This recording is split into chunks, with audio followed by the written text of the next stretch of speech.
टेलिभिजनको यो समाचारमा यहाँलाई स्वागत गर्दछु। म बद्रिकाजी गुरुङ साथमा छु म सुरेन्द्र पौडेल। समाचार सुरु गरौं प्रमुख समाचारबाट। ललिता निवास जग्गा हिनामिना प्रकरणमा पक्राउ परेका संचार सचिव राउत सर्वोच्चको आदेशसँगै रिहा। मीनबहादुर गुरुङ सहित अन्य 4 जनाको रिट निवेदन भने खारेज। गृहमन्त्री सहितको टोलीद्वारा विमानस्थल भन्सार र अध्यागमन कार्यालयको अनुगमन। सुन तस्करीको जरैसम्म पुगेर दोषीलाई कार्यवाही गरिने गृहमन्त्रीको प्रतिबद्धता। सर्लाहीमा मिठर ब्याजीले हडपेको करिब 4 बिघा जमिन फिर्ता। विभिन्न जिल्लामा 26 करोड भन्दा बढी रकमको कपाली तमसुक नष्ट गरिएको जाँचबुझ आयोगको भनाई। विज्ञान प्रविधिको युग महाविद्यालय तहबाटै डिजिटल साक्षरतामुखी पाठ्यक्रम जरुरी रहेको प्रधानमन्त्रीको भनाई। साइबर सुरक्षा नीति निर्माण गरी कार्यान्वयनमा ल्याउने प्रतिबद्धता। कांग्रेसको आजको बैठकमा नेताहरू बीच आरोप प्रत्यारोप। महामन्त्री थापाको प्रतिवेदन। एनजिओको विश लिस्ट जस्तो भएको टिप्पणी। सभापति र महामन्त्री बीच द्वन्द्व बढाउन नहुने सुझाव। भारतको पश्चिमी राज्य महाराष्ट्रको एक गाउँमा गएको भीषण पहिरोमा परि 16 जनाको मृत्यु। पहिरोमा परेर दर्जनौं फँसेको आशंका। र एसिया कप लक्षित गरी क्यानद्वारा राष्ट्रिय क्रिकेट टोलीको विशेष तयारी योजना। श्रीलङ्कामा 15 दिनको विशेष क्याम्प आयोजना गरिने। श्रीलङ्कामै 4 वटा अभ्यास खेल खेल्ने।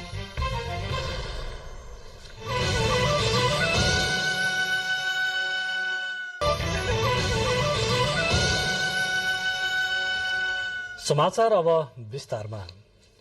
ललिता निवास जग्गा प्रकरणमा पक्राउ परेका संचार सचिव कृष्णबहादुर राउत थुनाम मुक्त हुनुभएको छ। सर्वोच्च अदालतका न्यायाधीश द्वय प्रकाश कुमार ढुङ्गाना र नहकुल सुवेदीको संयुक्त इजलासले राउतलाई थुनाम मुक्त गर्न परमादेश जारी गरेसँगै उहाँ रिहा हुनुभएको हो। इजलासले राउतलाई थुनामै राखेर अनुसन्धान गर्नुपर्ने आधार, कारण र औचित्य नदेखिएको भन्दै थुनाम मुक्त गर्न आदेश गरेको थियो। फैसलामा सचिव राउतलाई अनुसन्धान नसकिएसम्म मुलुक बाहिर जान भने रोक लगाइएको छ। आदेशमा सचिव राउत उप भ्रष्टाचार मुद्दामा अख्तियार दुरूपयोग अनुसन्धान आयोगले यसअघि मिति 2076 माघ 22 गते मुद्दा नचलाउने भनी निर्णय समेत गरेको देखिएको उल्लेख गरिएको छ। सोही प्रकरण अन्तर्गत सरकारी जग्गा व्यक्तिको नाममा ल्याउने क्रममा सरकारी दस्तखत तथा कागजात कृत्य गरेको आरोपमा पक्राउ परेका अन्य 4 जनाको रिट निवेदन भने सर्वोच्चले खारेज गरिदिएको छ। संयुक्त इजलासले उक्त प्रकरणमा संलग्न बाढभटिनी डिपार्टमेन्टल स्टोरका सञ्चालक मीनबहादुर गुरुङ, निर्वाचन आयोगका पूर्व आयुक्त सुधीर कुमार शाह तथा नापी कार्यालयका पूर्व कर्मचारी द्वय धर्मप्रसाद गौतम र टीकाराम घिमिरेले दायर गरेको बन्दी प्रत्यक्षकरणको रिट निवेदन खारेज गरेको हो। अदालतले निजहरूको रिट निवेदन खारेज गरेसँगै मुद्दाको अन्तिम किनारा नलागेसम्म उनीहरू हिरासतमै बस्नुपर्नेछ। त्यसैगरी सोही प्रकरणमा आफूहरूलाई पक्राउ नगर्न माग गर्दै अन्तरिम आदेश पाएका 17 जनाले पाएको आदेशले निरन्तरता पाउन सकेन। अन्तरिम आदेश खारेज भएसँगै उनीहरूलाई पक्राउ गरी अनुसन्धान गर्न प्रहरीलाई बाटो खुलेको छ। उनीहरूलाई पक्राउ गरेर थुनामा राखी अनुसन्धान गर्न पाउनुपर्ने माग गर्दै प्रहरीले सर्वोच्च अदालतमा अन्तरिम आदेश खारेजीको निवेदन दर्ता गराएको थियो। सो प्रकरणमा पक्राउ परेकालाई थप 5 दिन हिरासतमा राखेर अनुसन्धान गर्न काठमाडौँ जिल्ला अदालतले आज प्रहरीलाई अनुमति दिएको छ। बुधबार त्रिभुवन अन्तर्राष्ट्रिय विमानस्थलमा बरामद गरिएको सुनको विषयमा छानबिन गर्न राजस्व अनुसन्धान विभागले समिति गठन गरेको छ। विभागले 4 सदस्यीय समिति गठन गरेर थप अनुसन्धान गर्ने जनाएको छ। उक्त समितिले विमानस्थलमा रहेका जाँचपास सम्बन्धी उपकरणहरू लगायत छानबिन गर्नेछ। विभागले हिजो विमानस्थल सील गरेर अनुसन्धान गरेको थियो। विभागले बुधबार क्याथे प्यासिफिकको जहाज मार्फत हङकङबाट ल्याइएको करिब 1 अर्ब रुपैयाँ बराबरको 100 किलो सुन बरामद गरेको थियो। उक्त सुनको वास्तविक तौल पत्ता लगाउने विभागले हिजै नेपाल राष्ट्र बैंक पठाएको थियो, तर राष्ट्र बैंकले भने सुन पगाल्ने काम सुरु गरिसकेको छैन। राजस्व अनुसन्धान विभागले औपचारिक रूपमा पत्र लेखेपछि मात्रै राष्ट्र बैंकले सुन पगाल्ने काम सुरु गर्ने राष्ट्र बैंक मुद्रा व्यवस्थापन विभागका प्रमुख थानेश्वर आचार्यले बताउनु भएको छ। सुन पगाल्न कम्तीमा 3 दिन लाग्ने राष्ट्र बैंकले जनाएको छ। त्यस्तै भन्सार विभागले बिहिबार गठन गरेको छानबिन समितिले अध्ययन थालेको विभागका सूचना अधिकारी पुण्य विक्रम खड्काले बताउनु भएको छ। उक्त समितिले विमानस्थलको एक्सरे मेसिन, सीसीटीभी फुटेज तथा आफ्ना कर्मचारीहरूको संलग्नताबारे अध्ययन सुरु गरेको हो। विभागले हिजो 6 सदस्यीय छानबिन समिति गठन गरेको थियो। सुन तस्करी गरेको आशंकामा प्रहरीले हालसम्म 10 जनालाई पक्राउ गरिसकेको छ।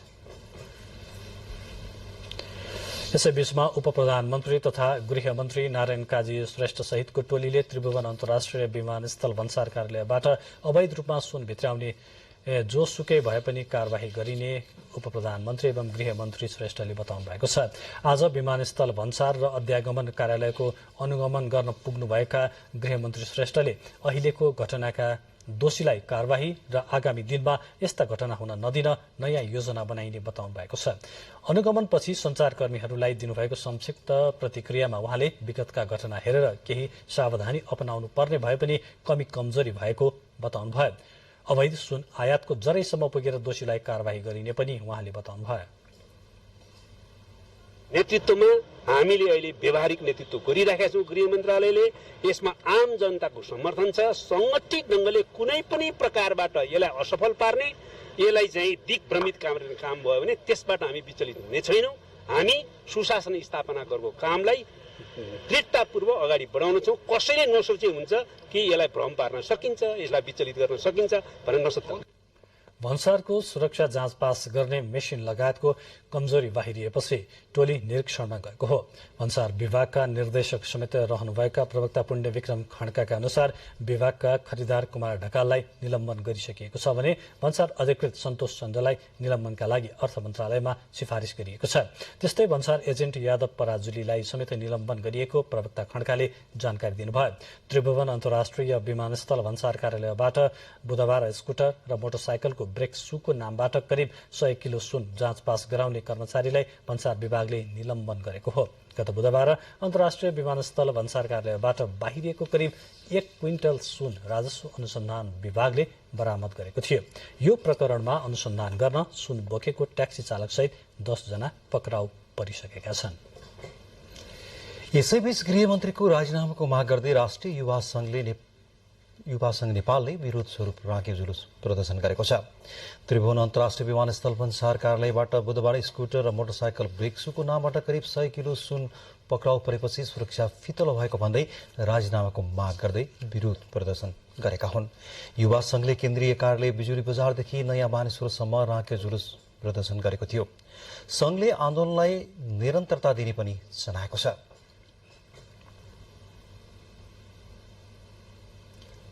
सर्लाहीमा चर्को ब्याजदरमा लिएको रकम तिर्न नसकेपछि साहु मिटर ब्याजीले जबरजस्ती हडपेको पीडित ऋणीका करिब 4 बिघा जमिन सम्बन्धित व्यक्तिकै नाममा फिर्ता भएको छ। पूर्व न्यायाधीश गौरी बहादुर कार्कीको अध्यक्षतामा गठित जाँचबुझ आयोग र सहायक प्रमुख जिल्लाधिकारीको नेतृत्वमा रहेको संयन्त्रको पहलमा जिल्लाका मिटर ब्याजी पीडितको 3 बिघा 10 कट्ठा 12 धुर जमिन सम्बन्धित व्यक्तिकै नाममा फिर्ता भएको आयोगले जनाएको छ। आयोगले विभिन्न जिल्लामा करिब 26.5 करोड़ भन्दा बढी रकम उल्लेख गरिएको कपाली तमसुक पनि नष्ट गरेको आयोगका अध्यक्ष कार्कीले जानकारी दिनुभयो। उहाँका अनुसार विभिन्न जिल्लामा चर्को ऋणको पासोमा फँसेका सर्वसाधारण पटक पटक आन्दोलनमा उत्रिएपछि सरकारले चैत्र 18 गते आयोग गठन गरेको र आयोगको सक्रियतामा मिटर ब्याजी पीडितको रकम तथा जमिनको सवालमा घनीभूत छलफल भइरहेको जनाएको छ। समाचारको क्रम जारी नै रहनेछ। बाँकी समाचार अघि छोटो विज्ञापनपछि स्वागत छ। अब बाँकी समाचार क्रम। प्रधानमन्त्री पुष्पकमल दाहाल प्रचण्डले सूचना प्रविधिको युग र राष्ट्रिय आवश्यकतालाई मध्यनजर गर्दै विद्यालय तहदेखि नै डिजिटल साक्षरतामुखी पाठ्यक्रम जरुरी रहेको बताउनु भएको छ। राष्ट्रिय सुरक्षा परिषदद्वारा आज सिंहदरबारमा आयोजित आधुनिक सूचना प्रविधिले राष्ट्रिय सुरक्षामा पार्ने प्रभाव विषयको अन्तर्क्रियामा प्रधानमन्त्री प्रचण्डले विज्ञान प्रविधिको युगमा आधारभूत तहबाटै डिजिटल साक्षरताको विकास गर्नुपर्नेमा जोड़ दिनुभएको हो। राष्ट्रिय सुरक्षा परिषदका अध्यक्ष समेत रहनुभएका प्रधानमन्त्री प्रचण्डले सरकार जति सक्दो चाँडो साइबर सुरक्षा नीति निर्माण गरी कार्यान्वयनमा ल्याउन प्रतिबद्ध रहेको बताउनुभयो। डिजिटल आक्रमण, साइबर अपराधले गर्दा राष्ट्रिय सूचनाको संरक्षण तथा व्यक्तिगत गोपनीयताको संरक्षणमा जटिलता बढ्दै गएको जनाउनुहुँदै प्रधानमन्त्री प्रचण्डले यसबाट राष्ट्रिय सुरक्षा र अपराध अनुसन्धान लगायतका संवेदनशील विषयमा पनि चुनौती थपिएको उल्लेख गर्नुभयो। लागि अध्ययन गरी सिफारिस गर्न बनेका विभिन्न समितिले दिएको प्रतिवेदनको कार्यान्वयनमा तीव्रता ल्याउन पनि त्यत्तिकै जरुरी भएको छ। सूचना प्रविधिको प्रयोगलाई सहज, विश्वसनीय र सुरक्षित बनाउन कानुनी र नीतिगत व्यवस्था भए पनि बढ्दो साइबर सुरक्षा चुनौतीलाई सामना गर्न यी प्रयासहरू अझै अपर्याप्त देखिएका छन्। तसर्थ यसमा सम्बन्धित सरकारवाला निकायहरूबाट थप पहल कदमी लिन आवश्यक छ। आम नागरिकमा साइबर सुरक्षा सम्बन्धी पर्याप्त चेतनाको अभावले व्यक्तिगत तथ्याङ्कमाथि सुरक्षा चुनौती बढ्दै गएको उल्लेख गर्नुहुँदै प्रधानमन्त्री प्रचण्डले यसको नियन्त्रणका लागि साइबर सुरक्षा जागरूकतालाई राज्य र जनस्तरबाट साझा अभियानकै रूपमा अघि बढाउनु पर्नेमा जोड़ दिनुभयो। संचार तथा सूचना प्रविधि मन्त्री रेखा शर्माले वर्तमान सरकार सुशासन कायम गर्न भ्रष्टाचार विरूद्ध कडाईका साथ प्रस्तुत भइरहेको बताउनु भएको छ। नेपाल टेलिकम प्रादेशिक निर्देशनालय मध्य प्रदेशद्वारा आज जनकपुर धाममा आयोजित नेपाल टेलिकमको सेवा सम्बन्धी जानकारी एवं अन्तर्क्रियामा संचार मन्त्री शर्माले भ्रष्टाचार विरूद्धको अभियानमा सरकार निरन्तर लागिरहने बताउनु भएको हो। सेवा प्रवाहलाई सहज बनाउन सरकार गम्भीर भएर अगाडि बढेको उल्लेख गर्नुहुँदै मन्त्री शर्माले आर्थिक सामाजिक रूपान्तरणका लागि नीति नै बनाएर अगाडि बढ्ने बताउनु भयो। देशैभर मोबाइल र इन्टरनेट लगायतको सूचना प्रविधि र सूचना संचार सेवा विस्तार गर्दै डिजिटल साक्षरता प्रवर्धन गर्न र सामाजिक सञ्जाललाई कानूनी दायरामा ल्याउन कानून बनाइने मन्त्री शर्माको भनाइ छ। वडाको केन्द्रसँग यसलाई विस्तार गर्नुपर्छ भनेर सरकारले नीति कार्यक्रमको बजेटमा गरिएको छ। र अझ हामी के चाहन्छौँ भने वडाको केन्द्र मात्रै होइन, सम्पूर्ण भूभागलाई हामीले डिजिटल रूपमा ल्याउन सक्नुपर्छ। सूचना प्रविधिको पहुँच राख्नुपर्छ। सूचना प्रविधिको पहुँच नपुग्ने काम हुँदैन, सबै ठाउँमा पुग्नुपर्छ। सभामुख देवराज घिमिरेले मुलुकको संघीय व्यवस्थालाई जनताको हितमा अधिकतम प्रयोग गर्नुपर्ने बताउनु भएको छ।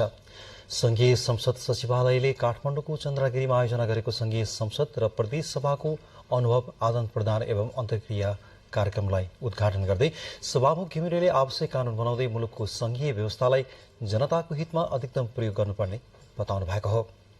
उहाँले संसदीय प्रणालीलाई थप बलियो बनाउनका लागि केन्द्र तथा प्रदेश सभाहरूको भूमिका महत्वपूर्ण हुने धारणा पनि राख्नुभयो। तीन तहका सरकार हामीले सञ्चालन गरेर पहिलो अवधि मात्रै गुजारिसकेका छौँ र दोस्रो निर्वाचन पछाडि हामी सुरुवातमा छौँ। यस्तो बेलामा हामीप्रति संसारले हेरिरहेको छ, खास गरी नेपाली जनताले ठूलो आकांक्षाका साथ हेरिरहेका छन्। यो हेर्ने सन्दर्भमा संसदीय प्रणालीलाई तीन तहका सरकार अथवा संघात्मक शासन प्रणालीलाई हाम्रो देशको परिप्रेक्ष्यमा कसरी लानुपर्छ। सोही कार्यक्रममा राष्ट्रिय सभाका अध्यक्ष गणेश प्रसाद तिमिल सिन्हाले संघीयताका पक्षधरले यसको महत्व उजागर गर्नुपर्ने र व्यवहारबाट यसको महत्व पुष्टि गर्नुपर्ने उल्लेख गर्नुभयो। धर्मनिरपेक्षता मन्त्रालयका छन्, अब म बोलेर केही हुन भन्ने कुरा हाम्रा गतिविधिले त्यसका पक्षधरहरूलाई गर्ने व्यवहारबाट नै त्यो कुरालाई प्रमाणित गरेर विरोधलाई निस्तेज पार्ने हो। धेरै बोलेर होइन, गरेर हो। यसकारण त्यो अभियानमा हामी लाग्नुपर्ने हो।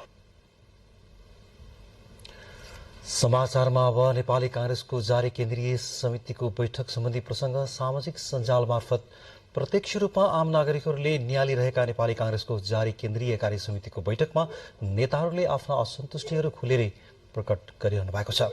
लगातार चौथो दिन जारी बैठकमा आज नेताहरूले मुलुकको वर्तमान राजनीतिमा देखिएका चुनौती चिर्न सक्ने पार्टी निर्माण कसरी गर्न सकिन्छ भन्ने बारेमा पनि नेतृत्वलाई विभिन्न सुझाव दिनुभएको छ।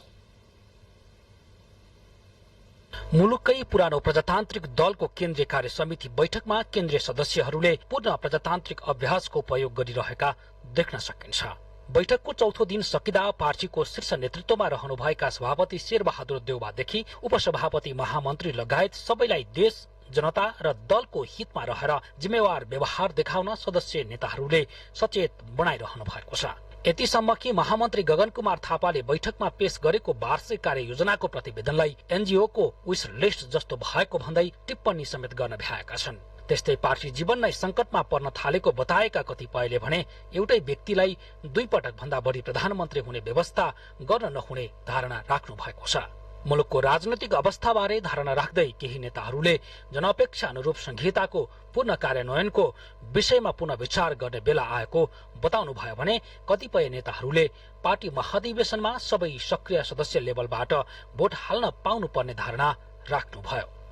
एउटा 83 लिने भन्दा अगाडि डाइरेक्सन हुनु पर्यो। नेपाली कांग्रेस भनेको के हो, किन कांग्रेस बन्ने भनेर हामीले संगठनलाई बलियो बनाउनु पर्छ। अहिलेको आवश्यकता त्यही हो।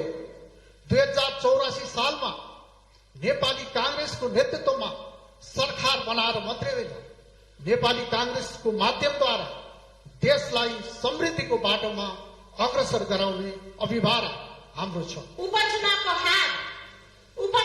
हारले हामीलाई एउटा जनताले हामीलाई एउटा संकेत गरेकै छ। धेरै नेपाली कांग्रेस हो, तिमीहरूलाई हामीले विश्वास गरेको थियौँ, अब तिमीहरूको विश्वास हामीलाई चाहिँ अविश्वासमा परिणत गर्दैछौँ। त्यसकारणले तिमीहरू सुध्र है। पार्टी मुख्यालय सानेपामा जारी बैठकमा नेताहरूले पार्टीका नेताहरूमाथि भने शंकाको भरमा नै अपवाह फैलाउने कार्य नेतृत्व तहबाट हुन नहुने धारणा राख्नुभयो।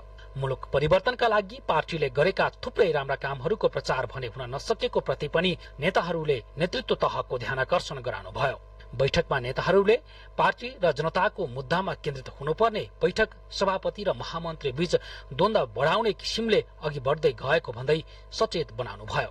सदस्यहरूले स्वदेशमा रोजगारी नपाउँदा विदेशिएका युवाहरूको पीड़ासहित नागरिकका दैनिकीसँग जोडिएका अप्ठ्यारा विषयहरूमा कांग्रेस चुप लागेर बस्न नहुने पनि बताउनुभयो। पार्टी निर्माण गर्ने हो, केका लागि निर्माण गर्ने हो त भन्दा देश र जनताका लागि निर्माण गर्ने भएको हुनाले ती मुद्दाहरूमा पनि बैठकमा छलफल होस् भन्ने म आग्रह गर्न चाहन्छु। समावेशी समानुपातिक प्रतिनिधित्वको व्यवस्था हुने गरी प्रतिनिधि सभाको प्रत्यक्ष निर्वाचन हुने व्यवस्था गरिनुपर्छ। मेरो विचारमा त्यसका लागि 201 सिटमा निर्वाचन हुने व्यवस्था गरौं। अहिले मैले गाउँ जाँदै गर्दा जनताहरू दुखी भएका छन्, कार्यकर्ताहरू दुखी भएका छन्। पार्टीभित्रको द्वन्द्व, आन्तरिक द्वन्द्व, त्यसपछि गुट उपगुट, व्यक्तिका गुट, यी गुटहरूलाई हामीले अन्त्य गर्दै अगाडि बढ्नुपर्छ। शुक्रबारको बैठकमा 33 जनाले आफ्नो धारणा राख्नु भएको पार्टीले जनाएको छ। यो सहित हालसम्म कायम रहेका 157 केन्द्रीय सदस्य मध्ये शुक्रबारसम्म 114 जना सदस्यले आफ्नो धारणा राखिसक्नु भएको छ। पार्टी सभापति शेरबहादुर देउवा पार्टीले आयोजना गरेको कार्यक्रममा सहभागी हुन सुनसरी जानुहुने भएपछि शनिबार भने बैठक रोकिएको छ। अर्को बैठक आइतबार बिहान 11 बजेदेखि पार्टी मुख्यालय सानेपामा पुनः बस्ने कांग्रेसले जनाएको छ। लालकुमार मुक्तान, नेपाल टेलिभिजन, काठमाडौँ। समाचारको क्रम जारी नै रहनेछ। बाँकी समाचार अघि छोटो विज्ञापन। पुनः स्वागत छ। अब बाँकी समाचार क्रम। सुनसरीमा एक युवाको गोली हानी हत्या भएको छ। आज साँझ 6:30 सुनसरीको धरान इटहरी सड़क खण्डको जंगलमा विराटनगरका 28 वर्षीय रोहित चौधरीको गोली हानी हत्या भएको सुनसरीका प्रहरी उपरीक्षक प्रभु ढकालले जानकारी दिनुभयो। चारकुसे जंगलमा पैदलै आएका युवाको समूहले उनीमाथि गोली हानेको बताइएको छ। चौधरीसँगै आएकी महिला सकुशल रहेकी छन्। चौधरीमाथि 3 जनाको समूहमा आएका व्यक्तिले गोली हानेको बताइएको छ। श्रम सम्बन्धी केही महत्वपूर्ण फैसलाको संग्रह 2080 नामक पुस्तक सार्वजनिक गरिएको छ। सर्वोच्च अदालतमा आज आयोजित कार्यक्रममा प्रधान न्यायाधीश हरिकृष्ण कार्कीले उक्त पुस्तक सार्वजनिक गर्नुहुँदै श्रमसँग सम्बन्धित फैसला प्रकाशनका रूपमा आउनु महत्वपूर्ण भएको बताउनुभयो।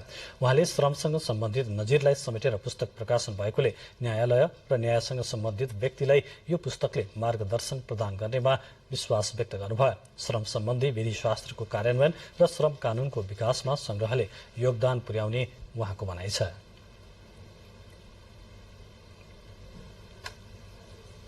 श्रम अदालत आफैले गरेका पनि भोलि गएर त्यसको एउटा निश्चितताको लागि र एकरूपताको लागि श्रम अदालतले नै त्यसलाई जुन श्रम अदालतले नै गरेको श्रम अदालतमा गरेका फैसलाहरूलाई पनि मानेर अगाडि बढ्दा श्रम विधिशास्त्र र श्रम कानुन सम्बन्धी श्रम कानुन सम्बन्धी एउटा विधिशास्त्र निर्माण गर्ने कुरा र त्यसलाई चाहिँ अनुसरण गर्ने कुरा र त्यसलाई एउटा परिमार्जन गर्ने कुरामा यसले ठुलो योगदान पुर्याउँछ।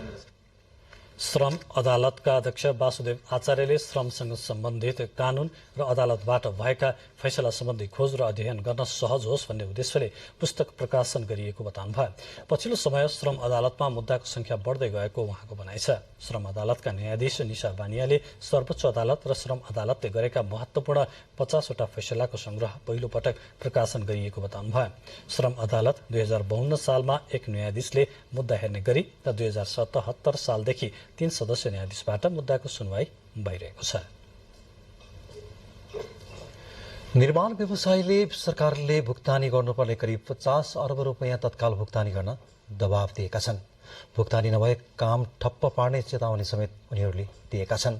यता सरकारले भने भुक्तानीमा समस्या नभएको जनाएको छ। देशभरका निर्माण व्यवसायीहरू एक ठाउँमा भेला भएका छन्। काम सम्पन्न गरेर बिल बुझाए पनि रकम भुक्तानी नगरेको र विभिन्न कारण समयमा काम सम्पन्न हुन नसकेका आयोजनाको म्याद थप गर्न सरकारले आयोजना प्रमुखलाई तजविजी अधिकार दिएको विषयमा असन्तुष्ट व्यवसायीहरू एक ठाउँमा भेला भएर छलफलमा जुटेका हुन्। सरकारले बक्यौता रकम भुक्तानी नगरे आन्दोलन गर्ने चेतावनी समेत निर्माण व्यवसायीले दिएका छन्। निर्माण व्यवसायी महासंघका अध्यक्ष रवि सिंहले निर्माण व्यवसायीको 50 अर्ब रुपियाँ सरकारले भुक्तानी दिन बाँकी रहेको बताउनु भयो। काम सम्पन्न भई बिल बुझाइसकेको 10 अर्ब र बिल बुझाउन बाँकी 40 अर्ब रुपियाँ गरी 50 अर्ब रुपियाँ तत्काल भुक्तानी गर्नुपर्ने माग व्यवसायीहरूको रहेको पनि अध्यक्ष सिंहले बताउनु भयो। सरकारले समयमै भुक्तानी नगरे ठेक्का लागेर काम हुँदै गरेका निर्माण सम्बन्धी बाँकी काम प्रभावित हुने भनाई महासंघको छ। सरकारको पछिल्लो निर्णयले आयोजनाको म्याद थप गर्ने जिम्मेवारी आयोजना प्रमुखलाई दिँदा एकै प्रकारको कामको फरक निर्णय हुन सक्ने र म्याद थपमा समस्या हुन सक्ने भन्दै सरकारले आवश्यकताको आधारमा सबै आयोजनाको सामूहिक म्याद थप गर्नुपर्ने माग पनि महासंघको छ। विभिन्न मन्त्रालयबाट गएको 10 अर्ब रुपियाँ भन्दा बढीको चाहिँ भुक्तानीको प्रतिबद्धता गरिसकेको भुक्तानीहरू चाहिँ 10 अर्ब रुपियाँ भन्दा बढी छ र अब बिल बनाउन बाँकी यो म्याद थपको कारणले गर्दाखेरि माइलस्टोनको कारणले गर्दाखेरि 40 अर्ब रुपियाँको भुक्तानी काम गरिसकेको भुक्तानी बाँकी छ र आगामी दिनमा गर्ने चाहिँ 4 खर्बको आयोजना के हुन्छ अब सरकारले त्यसको निधो गर्न आवश्यक छ। यता सरकारले भने समयमा बिल आएको र काम सम्पन्न भएका आयोजनाको भुक्तानीमा समस्या नरहेको बताएको छ। मन्त्रालयले भने पहिले स्रोत व्यवस्था भएका र समयमा अर्थ मन्त्रालयमा पेश भएका कुनै पनि रकम नरोकिएको जनाएको छ। अर्थ मन्त्रालयका प्रवक्ता धनीराम शर्माले एक वर्षमा काम हुने आयोजनाको रकम असार 24 भित्रै भुक्तानी भइसक्ने र ठूला आयोजनाको हकमा यस वर्षको बजेटमा परेकोबाट मिलाएर वा रकमान्तर गरेर भए पनि भुक्तानीको व्यवस्था हुने बताउनु भयो। अर्थ मन्त्रालयमा करिब 1 अर्बको फाइल बाहेक यस्तो समस्या नरहेको पनि प्रवक्ता शर्माले जानकारी दिनुभयो। जुन विषय चाहिँ अर्थ मन्त्रालयले सहमति दिएको छ, सहमति लिएको विषय चाहिँ टाइमली कानुनी प्रक्रिया पूरा गरेर हामी कहाँ रकमान्तरको लागि पेश भएको हकमा हामीले त्यसमा सहजीकरण गरेका छौँ, त्यो निर्णयहरू गरिदिएका छौँ। अब त्यो चाहिँ नभएर टाइम बितिसकेपछि आउने त्यसको प्रोसेसिङमा ढिला हुने कारणले कतिपय भुक्तानी छुटेको हुनसक्छ। तर चाहिँ ओभरअलमा कुरा गर्दाखेरि चाहिँ अर्थ मन्त्रालयले चाहिँ सकेसम्म स्रोत व्यवस्थापनलाई सहजीकरण गर्ने प्रयास गरेको हामीले विषयगत मन्त्रालयहरूको ढिलाइकै कारणले गर्दाखेरि अन्तिममा आएको कारणले प्रोसेसिङ गर्न नसकेर केही चाहिँ त्यो पनि 1 अरबभन्दा भित्रै त्यस्तो छुटेको भन्ने चाहिँ मैले सम्बन्धित महाशाखाबाट जानकारी प्राप्त गरेको छु। सम्पन्न भएका कामको गुणस्तरको विषयमा प्रश्न उठिरहेका बेला निर्माण व्यवसायको माग र चेतावनीलाई सरकारले कसरी हेर्छ त्यो हेर्न भने बाँकी नै छ। क्यामेरामा ईश्वर महर्जन र विनय देसारका साथ केशवराज विष्ट, नेपाल टेलिभिजन। मेची भन्सार नाकामा विदेशबाट आयात हुने सामग्रीको भन्सारमा कडाई गर्न थालिएको छ। 100 रुपियाँभन्दा बढी मूल्यको सामानमा अनिवार्य भन्सार लगाउने नियमलाई कडाई गर्न थालेसँगै भारतबाट सामान ल्याउने नेपाली उपभोक्ताको संख्यामा कमी आउन थालेको छ। मेची भन्सारले घरेसी सामान ल्याउनेलाई समेत कडाई गर्न थालेपछि अधिक नेपाली उपभोक्ता पुग्ने भारतको पानी ट्याङ्की बजारको चाप घट्न थालेको छ। भन्सार कार्यालयले यसअघि नै नियम बनाए पनि व्यावहारिकताका आधारमा घरेसी प्रयोजनको सामानलाई भन्सार छुट दिने गरेको थियो। तर हालै आएर कडाई गर्न थालेपछि नाकाको चापमा समेत कमी आएको मेची भन्सार कार्यालयका प्रमुख रामप्रसाद रेग्मीले बताउनु भयो। धेरै चाहिँ परिवर्तन भएको चाहिँ अहिले देखाएको छौँ हामीले। एक त त्यो चाहिँ हिजो सीमामा वारपार गर्ने नाउँमा चाहिँ घरायसी सामानको नाममा चाहिँ जुन क्यारिङका सामानहरू बोक्ने खालका मान्छेहरूको मुभमेन्ट लगभग घटिसकेको छ। जसले घरायसी प्रयोजनको लागि सामानमा किन्नको लागि पाइन्छ भनेर आउनु भएको थियो, उहाँहरू पनि पारी जानुको सट्टा चाहिँ नेपाली बजारमा खरिद गर्न थाल्नु। दैनिक ठूलो संख्यामा ओहोरदोहोर हुने काँक्राभिट्टा नाकामा थोरै सामानको समेत भन्सार लिन थालिएको छ, जसले गर्दा आधा भन्दा धेरै कारोबार घटेको पानी ट्याङ्कीमा लामो समयदेखि व्यवसाय गर्दै आउनुभएका सुधीर कुमार सिंहले बताउनु भयो। पहिला एउटा नर्मल मान्छे पनि आउँदा 2-4 जोर लिएर जान्थ्यो, अहिले त्यो 2 जोर के 1 जोर लिनुमा डराउँछ। भन्सार 100 भन्दा माथिको भन्सार लाग्छ। भन्सार कडाई गर्दा भारतमा जाने उपभोक्ता स्थानीय बजारमै भर पर्न थालेका छन्। नेपाली उपभोक्ताले भारतबाट सामान ल्याउन कम भएसँगै सीमावर्ती क्षेत्रमा रहेको काँक्राभिट्टा बजारको कारोबार भने बढ्न थालेको छ। त्यो गर्दाखेरि चाहिँ हामीले 400-450 सम्म बेच्छौँ। काँक्राभित्र नाका भएर दैनिक स्वयंको संख्यामा नेपालीहरू सामान खरिदका लागि भारतीय बजारमा पुग्ने गर्दछन्। तर भन्सारमा कडाई गरेसँगै ओहोरदोहोर गर्नेको संख्या समेत घट्न थालेको मेची भन्सार कार्यालयले जनाएको छ। ढिकेश लामा, नेपाल टेलिभिजन, झापा। झापापछि अब पाल्पाको प्रसंग। पाल्पाको रामपुर अस्पतालमा गर्भवतीलाई म्याद गुज्रेका आइरन चक्की वितरण गरेको भेटिएको छ।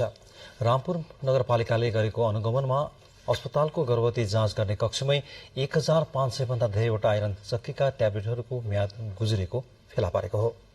केही दिन अघि गर्भवती जाँच गर्न गएकी रामपुर नगरपालिका 5 की एक महिलालाई म्याद गुज्रेको आइरन चक्की अस्पतालका कर्मचारीले दिएको पुष्टि भएको रामपुर नगरपालिकाका प्रमुख प्रशासकीय अधिकृत लेखनाथ नेपानेले जानकारी दिनुभयो।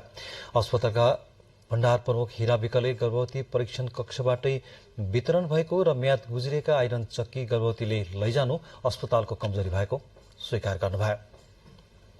समाचारको क्रम जारी नै रहनेछ। त्यसअघि प्रमुख समाचार फेरि एकपटक।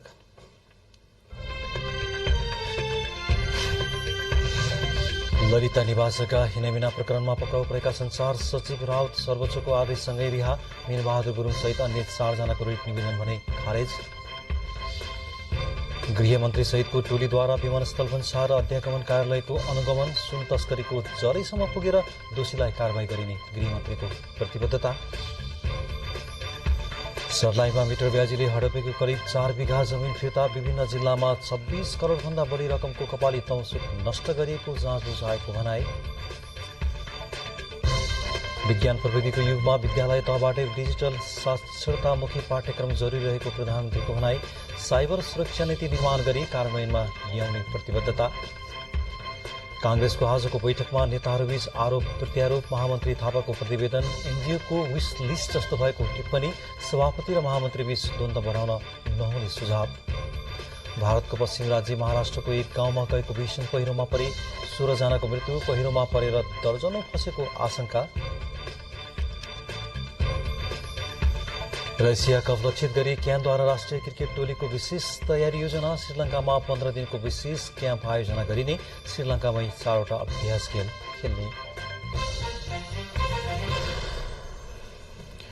मानव अधिकार आयोगले नेपाल ऐन संशोधन गर्न बनेको विधेयक 2080 ले गम्भीर प्रकृतिका फौजदारी अपराध गरेको खण्डमा समेत कानूनी कार्यवाहीको दायराबाट उम्कन सक्ने सम्बन्धी व्यवस्था रहेको धारणा राखेको छ।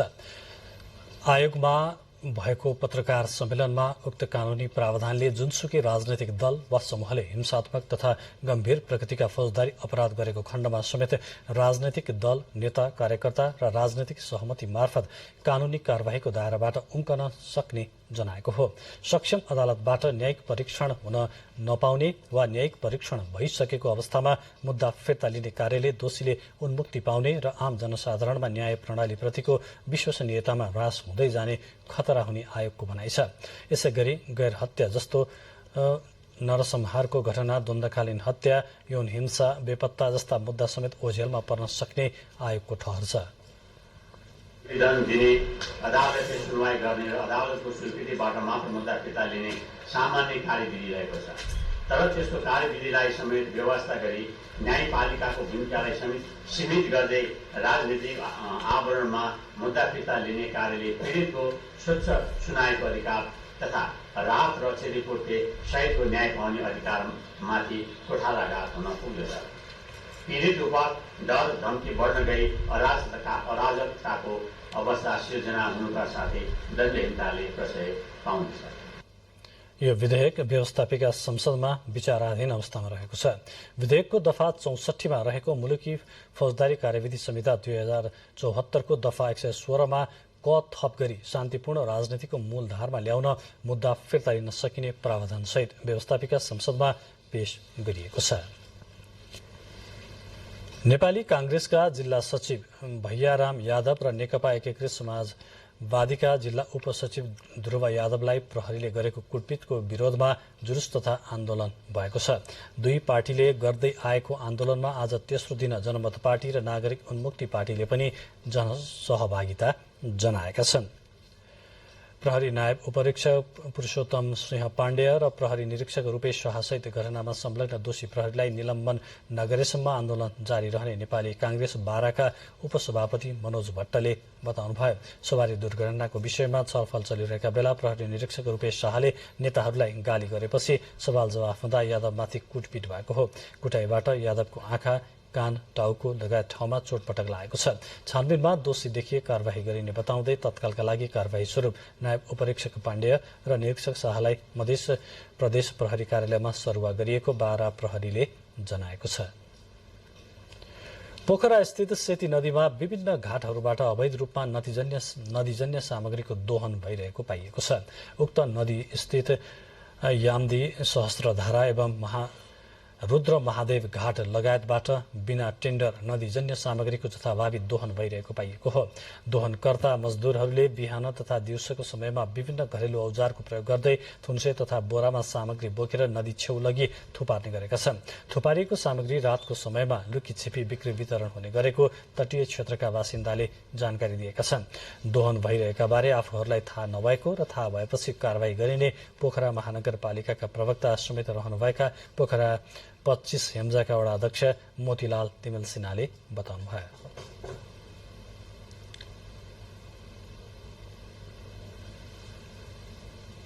सशस्त्र द्वन्द्वका समयमा तस नस भएको सिन्धुलीगढी प्रहरी चौकीको भवन पुनर्निर्माण गरिएको छ। सिन्धुलीगढी परिसरबाट करिब 5 किलोमिटर दूरीमा रहेको खनिया खर्क बजार नजिकै प्रहरी चौकी भवन निर्माण गरिएको हो। बागमती प्रदेश सरकारको 2 करोड 49,13,000 रुपियाँको लागतमा सो भवन बनेको हो।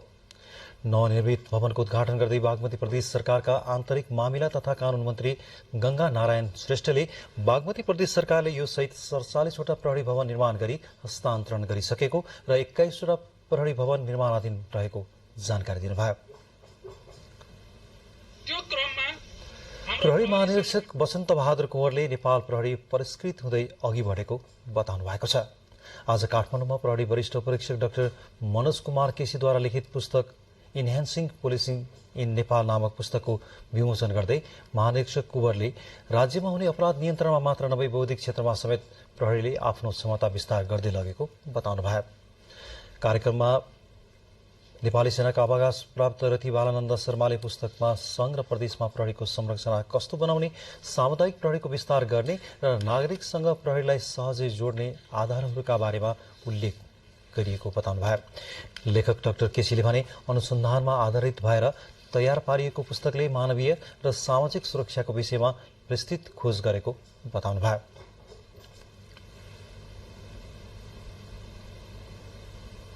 अब अन्तर्राष्ट्रिय प्रसंग। भारतको पश्चिमी राज्य महाराष्ट्रको एउटा गाउँमा गएको भीषण पहिरोमा परि 16 जनाको मृत्यु भएको छ भने दर्जनौं फँसेको आशंका गरिएको छ। रायगढ जिल्लामा गएको पहिरोमा धेरै घरहरू पुरिएका छन्। भीषण वर्षाका कारण अवरुद्ध भएको उद्धार कार्य सुरु भएको छ। अधिकारीहरूका अनुसार प्रकोप स्थल पहाड़को माथि कठिन भूभाग रहेकाले उद्धार कार्यमा कठिनाई भइरहेको बताइएको छ। भारतका अधिकांश राज्यहरूमा विगत 2 सातादेखि भारी वर्षा भइरहेको छ, जसले बाढी र पहिरो निम्ति आएको छ। भारतको मौसम विभागले रायगढ जिल्ला सहित महाराष्ट्र राज्यका केही भागमा आगामी केही दिनसम्म भारी वर्षा जारी रहने जनाएको छ। बाँकी समाचार अघि छोटो विज्ञापन।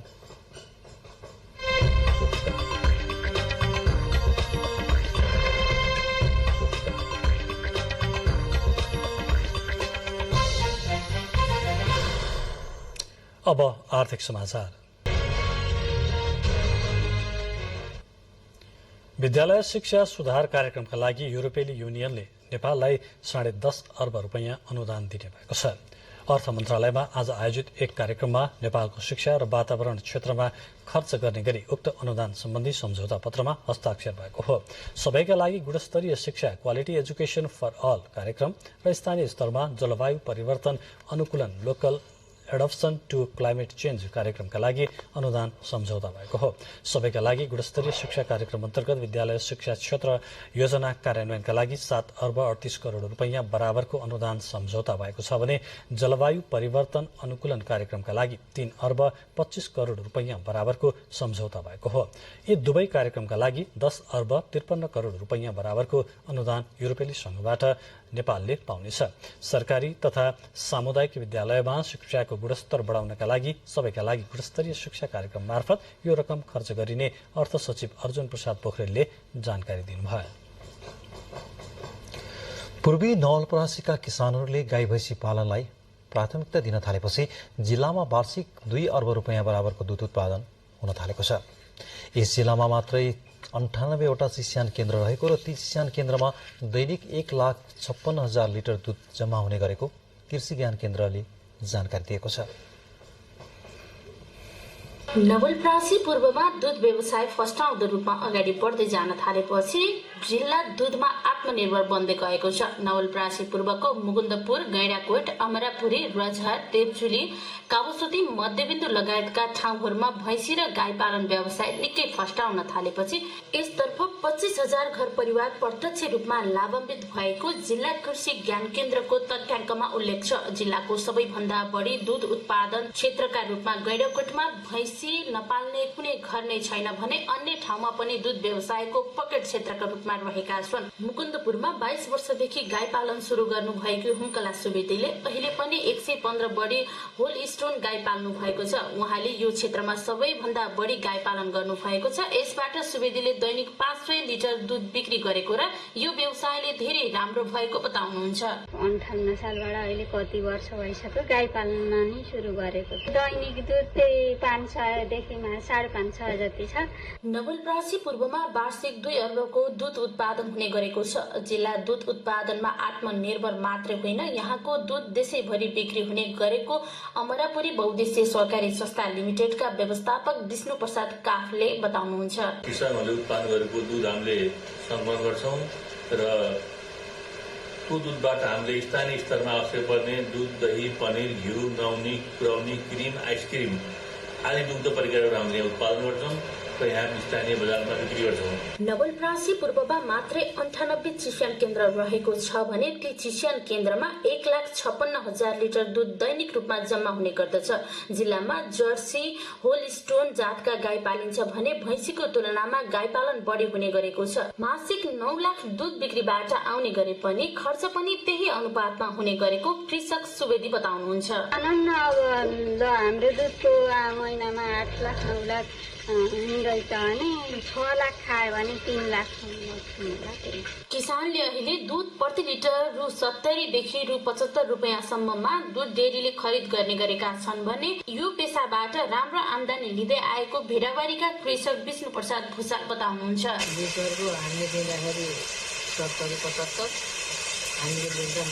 दूधको पकेट क्षेत्रका रूपमा रहेको नवलपरासी पूर्वका किसानले गाई भैँसीबाट स्थानीय सरकार र प्रदेश सरकारबाट वार्षिक रूपमा 10 करोडसम्म अनुदान लिने गरेका छन् भने जिल्ला दूधमा पूर्ण आत्मनिर्भर रहेकोले पनि यहाँ यो व्यवसाय अन्य व्यवसाय भन्दा धेरै फस्टाएको पाइन्छ।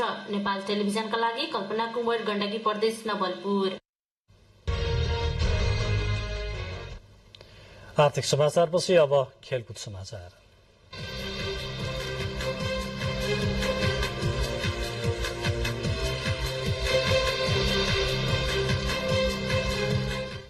खेलकुदमा फिफा महिला विश्वकप फुटबल सम्बन्धी प्रसंग छ। फिफा महिला विश्वकप फुटबल 2023 अन्तर्गत आज भएका विभिन्न खेलहरूमा स्पेन र स्विजरल्याण्डले जित हासिल गरेका छन् भने नाइजेरिया र क्यानाडाले गोलरहित बराबरी खेलेका छन्।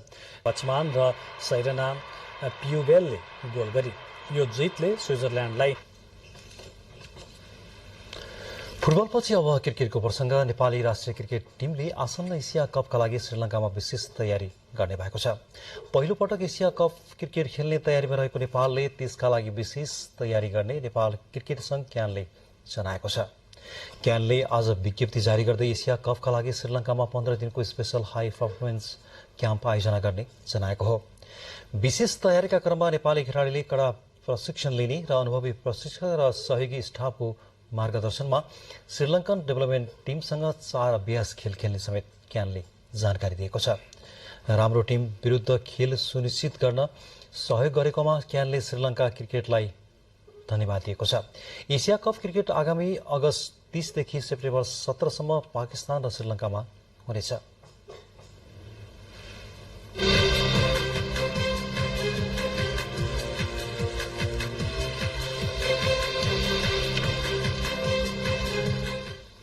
अब मौसम सम्बन्धी जानकारी। देशभर आज राति आंशिकदेखि सामान्य बदली रही बागमती, गण्डकी, कर्णाली र सुदूरपश्चिम प्रदेशका पहाड़ी भूभागका केही स्थानहरूमा र बाँकी भूभागका थोरै स्थानहरूमा मेघ गर्जनसहित हल्कादेखि मध्यम वर्षाको सम्भावना रहेको मौसम पूर्वानुमान महाशाखाले जनाएको छ। अब मौसम सम्बन्धी थप विवरण।